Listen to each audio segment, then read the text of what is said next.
I'm Corel Lahara, back on the desk with you all to continue to guide you through the day's top stories and, of course, big breaking news that we've been getting to throughout. And one of those being this, take a look. Chad Daybell, the Doomsday Prophet, sentenced to death for the murders of J.J. Vallow, Tylee Ryan, and Tammy Daybell. Now, this just broke earlier today. This tweet courtesy of Fox 10's Justin Lum, and Justin is in studio with us right now. Justin, you've been covering this case so extensively throughout. Just tell us about maybe the big deal that this is for a jury to sentence Chad to death in Idaho. Exactly right. This case is complex. It's been a bizarre saga. And when you really talk about this long road to justice for the family members of these three victims, JJ, Tylee, and Tammy, all murdered back in 2019. The death penalty, huge in this case, because for Chad Daybell's co-defendant, also convicted murderer, his wife, Lori Vallow, last year convicted in her trial, the death penalty was not on the table. In this case, the jury basically believed, it was proven by the state's prosecution, that there were enough aggravating factors in the depravity and how these victims were killed, the remuneration, basically the payment off of these deaths. We're talking about life insurance policies, social security benefits that came and were received after the fact. These three innocent people were killed. Really, it took a total of 8 hours for the jury to deliberate between yesterday afternoon into the evening, and then coming back this morning on a Saturday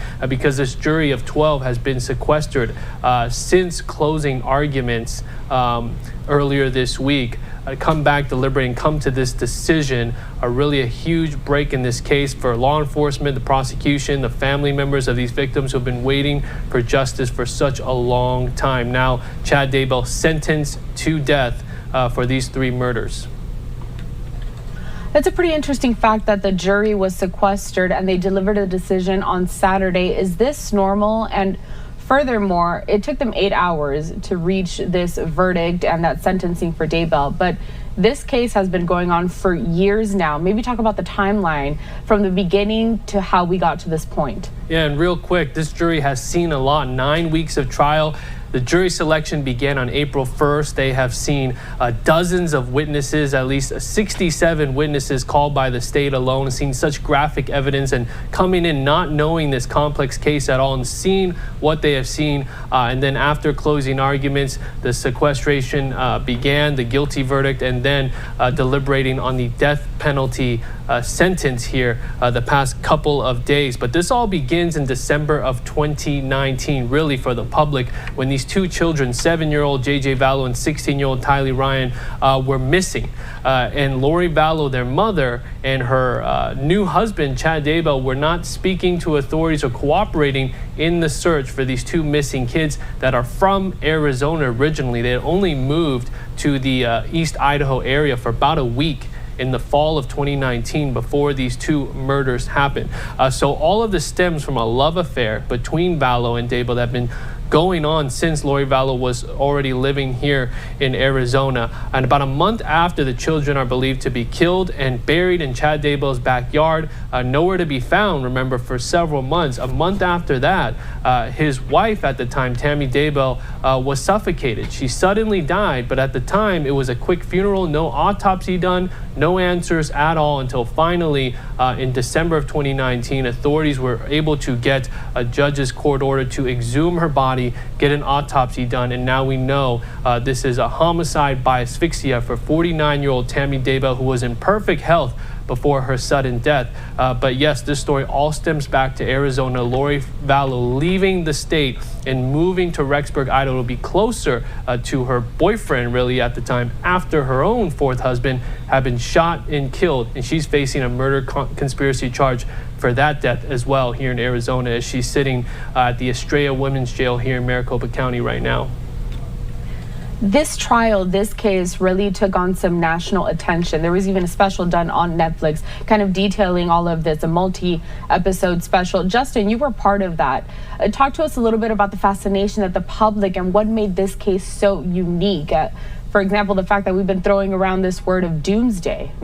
That's a great question. I mean, and the big question here for people that have been following this case for so long, how does a mom not know where her kids are? And how does she do something like this to her kids?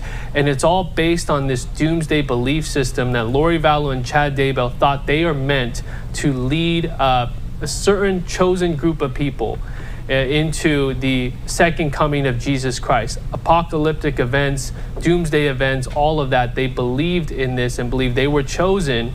And I know this sounds crazy, but their purpose to rid the world of dark spirits and zombies, and identified their own family members as dark, and anyone in their way or opposition, they considered them dark spirits. And this is all shown in police reports, text message evidence, and how they identified people that were basically against them. But in this case, these 3 innocent victims that got justice today, they knew nothing. They were not in opposition or obstacle to Chad Daybell and Lori Vallow. But that wasn't the case for Vallow and Daybell. They thought that because they wanted to be together. We're talking about a 7-year-old kid and a 16-year-old girl and a 49-year-old wife, mother, and grandmother who did not see this coming. But I think it's the doomsday beliefs and that fascination with how this cult-like aspect could lead 2 people down this path. We just have some footage here, of course, some aerial videos when they were digging up those bodies, exhuming those bodies from the backyard of the Daybell property. Justin, this has been a long road that you really have been kind of keened into since the beginning. Now that we have this death sentence for Chad Daybell, Lori Vallow spending the rest of her life in prison, do you see this as a conclusion, or is there more to this story that you think is going to come up?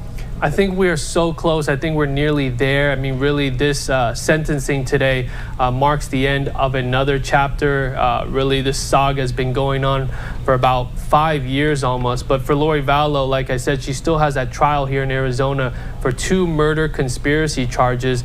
Chandler police believe she plotted with her brother, who's now dead, plotted with him to kill her 4th husband, who had a $1 million life insurance policy. We're talking about Charles Vallow. She did not receive the benefits because he had removed her as beneficiary, saying that she was threatening to kill him months before. So he saw this coming. Again, she's innocent until proven guilty, but police believe she conspired in that fatal shooting. And then as well, she's also accused of conspiring in the attempted murder of her former nephew-in-law, who was shot at in Gilbert as he was pulling into his driveway. He was also identified as being a dark spirit by this group of people listening and following Chad Daybell. So that trial set for August 1st. It could be moved back. Not sure if it's going to stay that way. That's coming up soon. There's a lot of evidence there. 2 public defenders who are not as familiar with this long investigation. So we'll see what happens. But I think for family members, victims, they want to see justice in that case as well, even though she's already been sentenced to life in Idaho for those other 3 murders. And then, Justin, just finally to kind of wrap up this segment, any final thoughts that you think the public should know about this case, this trial? It's so extensive. You can really go in so many different directions. What do you think that people should know?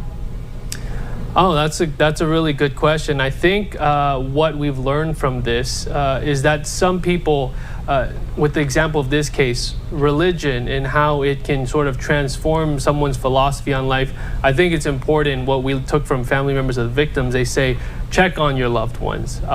Just kind of find out where they're at mentally.